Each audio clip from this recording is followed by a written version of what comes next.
Good evening, I'm Dennis Ward, and this is Face to Face.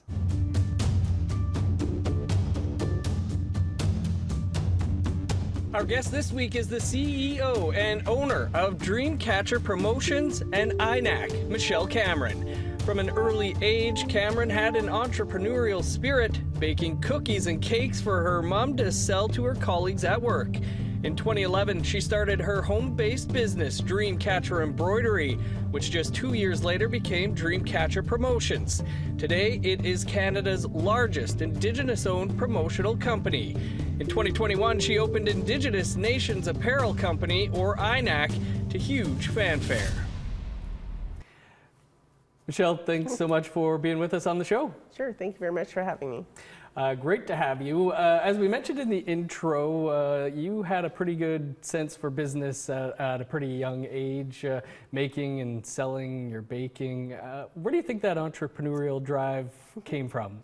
Gosh, I don't know where it came from. I think it was just always inside of me, and I always, growing up, I always strived to do more than what I seen in front of me. Like, you know, my mom didn't, she worked 2 or 3 jobs at any given time and just literally made ends meet with $1 probably left over in her budget. And so I kind of thought, well, there's got to be more to life than just working 2 jobs, you know, just to make ends meet. And I thought, well, maybe business is the way to go. So there was always something inside of me that wanted to get into business. So I started my cookie company when I was 12.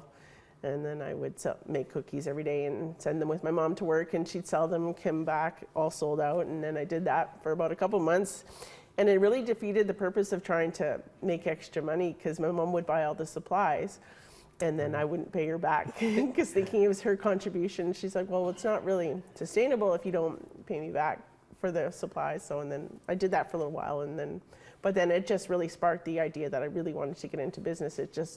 That wasn't the right fit, right? And I was still so young, so. Good lesson, I guess, learning off the top that things aren't free. Hard to make out there. Exactly. Did you have other business-minded people in your family? No, actually, I'm the first business owner in my entire family, so it was kind of, it was figuring it out all on my own. And then even being in business, there wasn't very many mentors for me to look at, right? So, and especially in Indigenous businesses, there's not that many.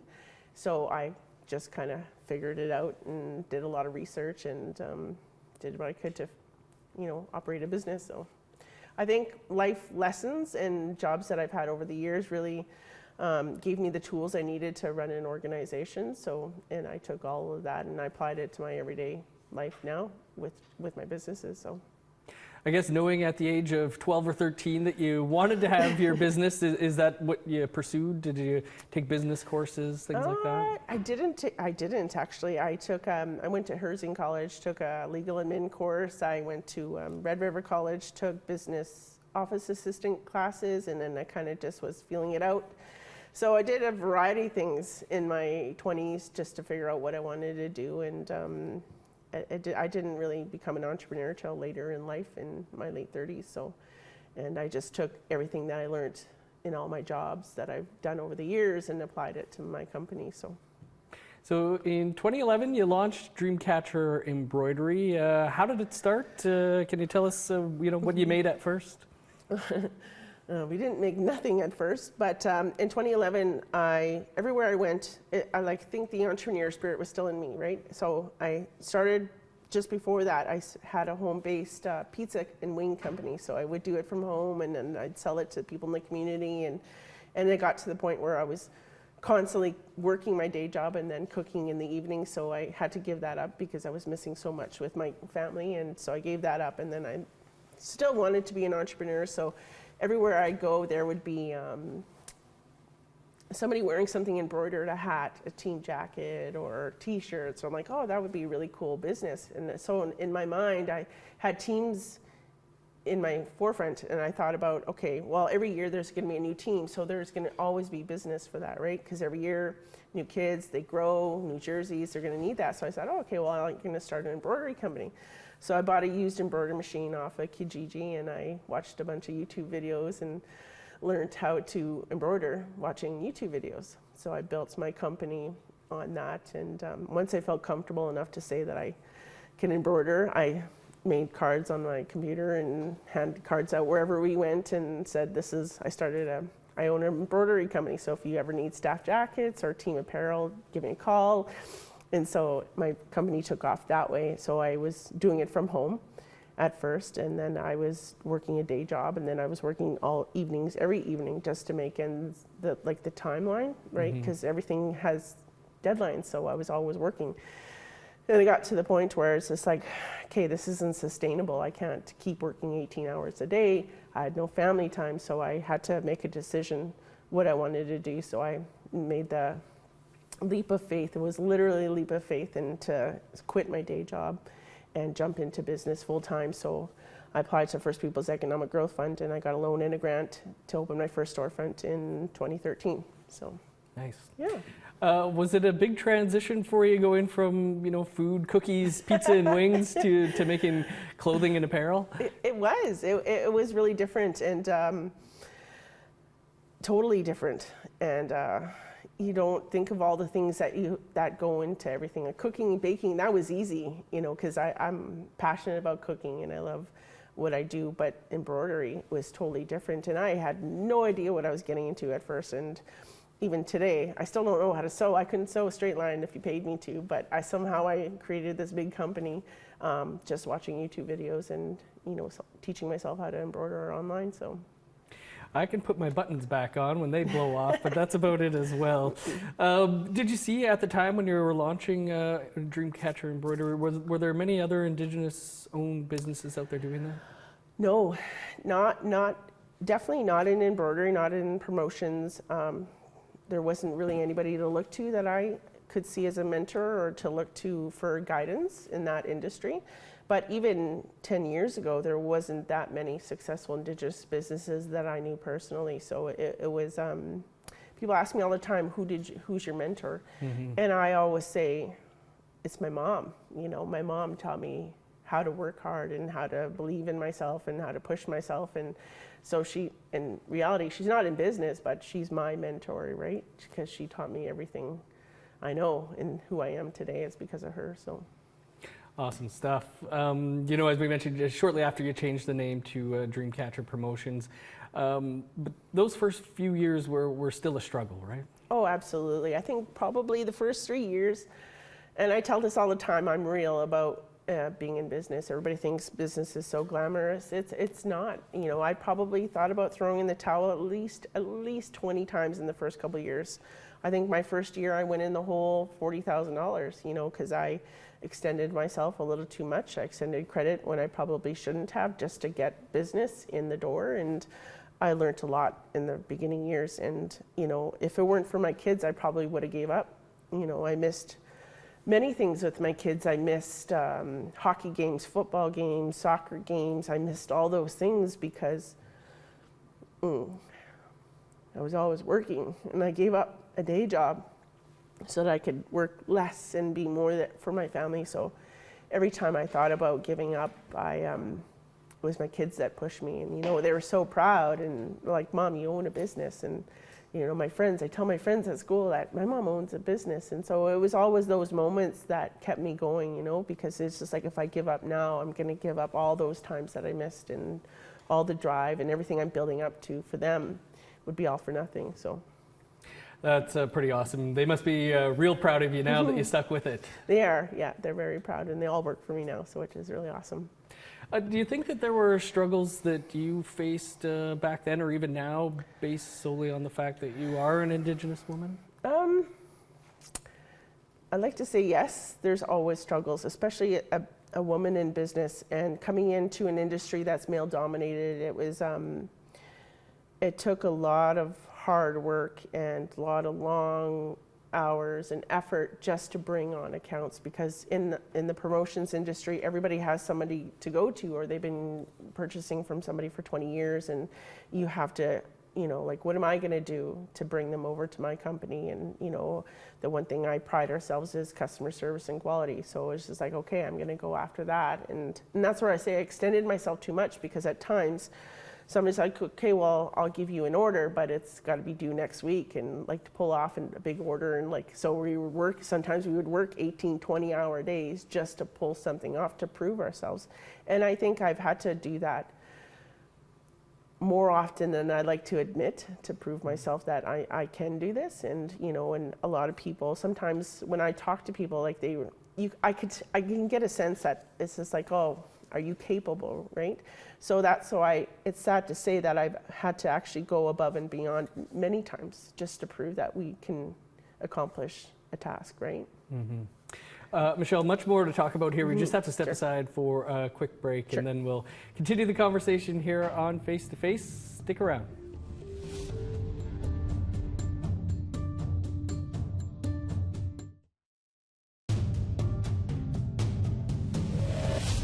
Welcome back to Face to Face. Our guest this week is the CEO and owner of Dreamcatcher Promotions and INAC as well. And before the break, Michelle, we were kind of talking about some of the challenges that you had getting the companies off the ground.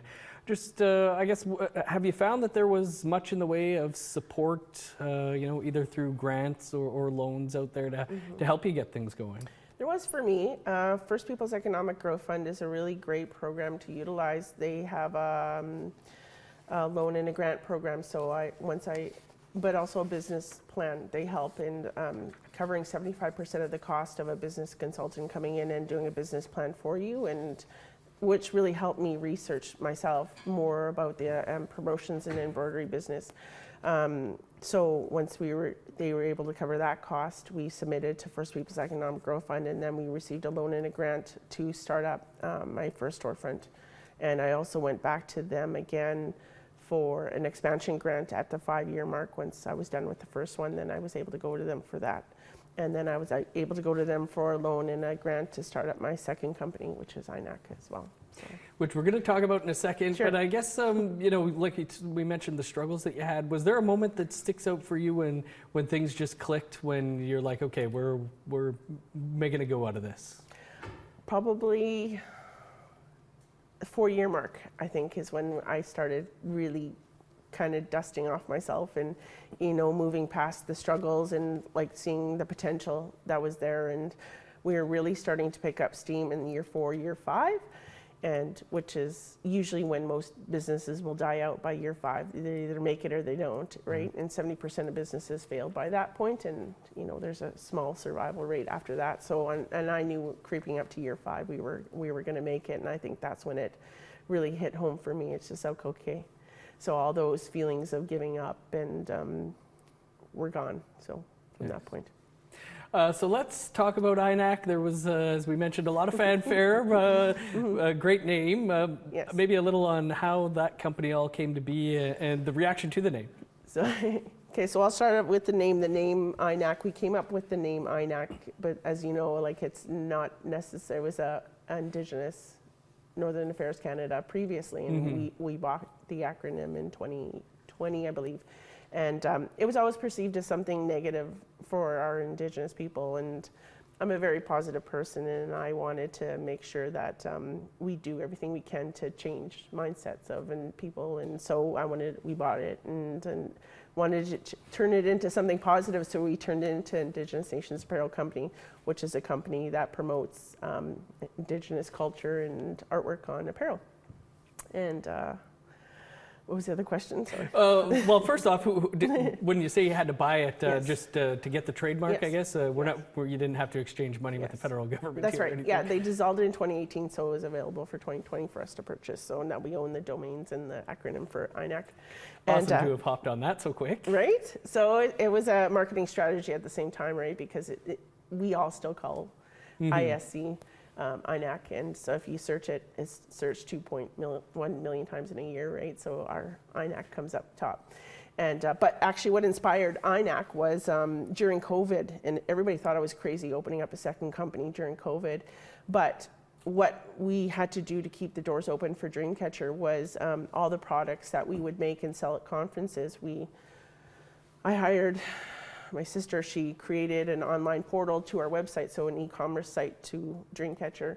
And so we took all the products that we would normally bring back from events, put it in bags and bins, and save it and take it to the next event we go to.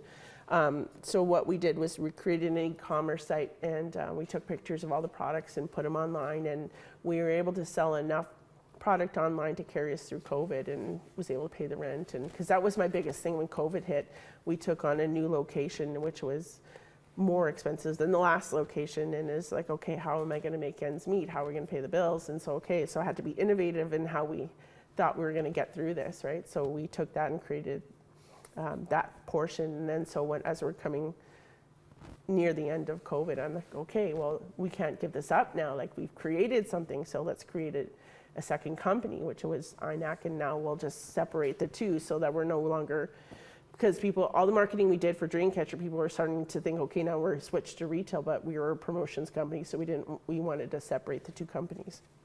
So I created the retail arm of Dreamcatcher, which is now INAC, and so that's where we sell all the Indigenous apparel in that store. And what started as a store just here in Winnipeg at Polo Park Mall has grown quite a bit. Can you That's right. tell us about the growth of INAC? Yeah, so INAC has grown quite substantially since we've opened our doors in 2021. We've opened 3 other locations. We have a location in Saskatoon, and we have a total of 3 in Winnipeg. But I'm really proud to say that we've partnered with Northwest Company, and they've taken my store, INAC, and plunked stores and stores across Canada and the northern stores through Northwest Company. So there's 80 INAC stores and stores. That's amazing. Congrats on that. Thank you. Last weekend you hosted the first ever Indigenous fashion show at Polo Park Mall. What do you think it means particularly for younger people to see their own people, up on the catwalk? Gosh, like, I've been in business for 12 years, and I think Saturday was my proudest moment as a business owner, because it was so monumental that day, because we're the first Indigenous store company to ever be in Cadillac Fairview across Canada, first in Manitoba, of course, in Polo Park. So they gave us an opportunity to host the first ever Indigenous fashion show in Polo Park Mall. So it was a really proud moment for all of us and our staff, and to see all the hard work and just bringing people together, and hearing the drum in the mall, and hearing the singers in the mall, and the dancers in the mall. Like, you don't see that every day, and it was so proud to show our culture, to everybody in opportunity. But not just that, but to have an opportunity to show people what's possible when you dream, right? When you dream big, and that's what we did. Like, every day we're making our dreams come true, with just the staff, and like the ideas come to life. All of our staff collaborate on all the designs that go in the store, and to see them come to life and on bodies and people, and it makes a big impact. Like 5 years ago, you never seen Indigenous clothing really anywhere, and so now we're seeing it everywhere we go. And the other day, I just told a story. I rolled up to a car that was sitting next to me, and I looked over, and 4 people in that car, all wearing something from our store. So it was just such a proud moment to be able to see that, right? And then, but not only that, like, to provide a place for people to come and say, hey, I can do that. You know what I mean? And we don't just make it about us. We also partner with other Indigenous artists, other apparel lines. So we have featured Kukum Scrunchie. She's a young girl from she owns a scrunchie business. She's only 14 years old. We featured Red Rebel Armor and Niwo out of Saskatoon. So it's not just about promoting us, but we want to bring others with us, right? So we want to promote and support other Indigenous companies, because I want to see an Indigenous business in every trade, in every industry in Canada, and the Indigenous business in Canada, there's only, out of all the businesses, it's only 1.7% are actually Indigenous-owned companies, and even less that are women-owned businesses. Wow. Well, great to have those partnerships. The store is always a go-to for my mom for every birthday and Christmas. Michelle, more to talk about. We just have to step aside for one more quick break, and then we'll continue the conversation here on Face to Face with entrepreneur Michelle Cameron. Stick around.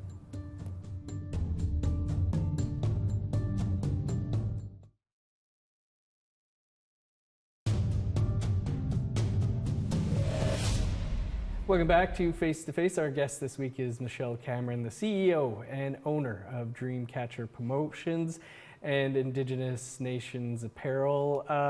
Michelle, you and I, we met at a conference earlier this year, and you were set to speak to members of Parliament about the state of Indigenous business.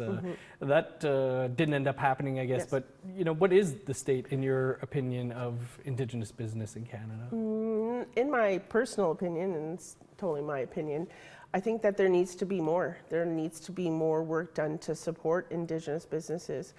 Right now, there's a 5% out there for Indigenous businesses that should go to Indigenous businesses. They haven't even hit the 0.5% mark. Why is that? Like, we need to look at the barriers. Why there's not more contracts being awarded to Indigenous businesses. And what I've seen in the past and heard from other entrepreneurs is the financial component is really tough. To go after the bigger contracts, you need to have a bigger bank and then more financial backing. And it's hard as a small Indigenous company to go after the bigger contracts, and to secure funding and financing is always tough, right? And like First Peoples Economic Growth Fund, it's a great program, but they cap out at a certain dollar amount, right? And Futurepreneur is another great program, but again, like you can access $25,000. But if you want to go after a bigger corporate account or bigger contracts, you need to have more financial standing. So, and it's tough as a First Nation owned business. So, yeah. Tough, I'm sure, to navigate your way through all these programs and grants and find what's available out there, I'm sure, as well. Having done that, what comes to mind as things that could be done to help entrepreneurs? I think a lot of more work needs to be done those programs are great to start up, but let's look at how many are still in business today. Let's look at why some of them aren't in business now. Like, let's interview them or figure out what were your barriers and why didn't you succeed. It's great that they want to give out money to help start up, but where's the help all the way through, right? Or just other opportunities to grow your company to a larger scale. So, Michelle, we're down to our last couple of minutes here, but I know you also do some teaching as well. You do a course, Side Hustle 101, at Red River Community College here in Winnipeg. I guess, what advice do you have to those looking to start their own business? Do your research. I always tell people, you may have a great idea, but is it a viable business? Is there room in the market for you to get in there?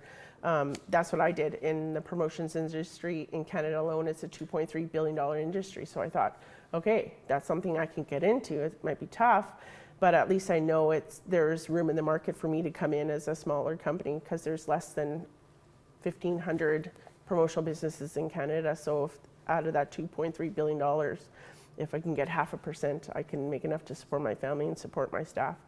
So I always tell people to make sure that you're aware what you're getting into, and is there room in the market for you, and know what you're getting into. So, well, Michelle, it's been a great pleasure to have you on and talk about, highlight some of your successes and the challenges that you went through as well. Thanks so much for being with us. Thank you. That is all the time we have for this week's show. You can catch up on any episodes you may have missed by visiting our website, aptnnews.ca, or visiting the APTN News YouTube page. Of course, this episode and all our previous episodes are also available as podcasts. You can find those wherever you download your podcasts. I'm Dennis Ward. Thanks for being with us. We'll see you back here in 7 days.